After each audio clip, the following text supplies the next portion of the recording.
కేసీఆర్ గారి పరిపాలన విధానం మీకు ఏ విధంగా అనిపిస్తుంది? చాలా నాకు నచ్చింది, చాలా బాగుంది. అంటే ఉచిత బస్సు అనే పథకాన్ని అక్కడ కూడా పెడితే కరెక్టే అంటారా? అది కరెక్టే కదా, ఎందుకన్నా? లేదంటే జిల్లా నుంచి ఇంకో జిల్లాకి ఇలాగా వెళ్ళిపోతుంది. ఇక్కడ తెలంగాణలో అలాగే కదా, చార్జెస్ చేస్తారు అని అంటున్నారు కదా మరి. అదంతా వస్తుందండి.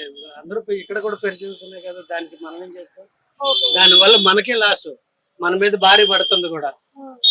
అంటే ఇప్పుడు చూసుకున్నట్టయితే మనకి జగన్ పరిపాలనలో ఉచిత పథకాలు ఇచ్చి ప్రజలను సోమరపోతులను చేశారు అనే వాక్యం అయితే బాగా వినిపించింది. ఎవరికి ఇచ్చాడండి జగన్? వాళ్ళకి ఇచ్చుకున్నాడు. అది కూడా మీ తెలుగుదేశం అంటే వాళ్ళకి ఇచ్చేది లేదు, వీళ్ళు కూడా ఇవ్వలేదు వాళ్ళకి. అదే సూపర్ 6 లో కూడా మనకు ఉచిత పథకాలు ఉన్నాయి కదా, మరి సూపర్ 6 ఇస్తున్నారు కదా, ఒక్కొక్కటి ఇస్తున్నాడు కదా.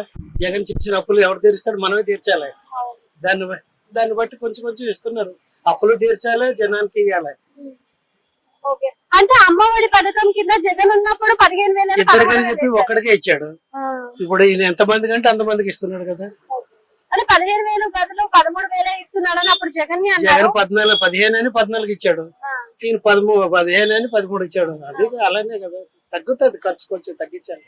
ఇప్పుడు స్కూల్లో ఉంటాయి కదా బాత్రూమ్ క్లీన్ ఇవన్నీ, దాని వల్ల. ఏపీకి తెలంగాణకి పరిపాలన వ్యత్యాసాలు అంటే ఏం చెప్తారు?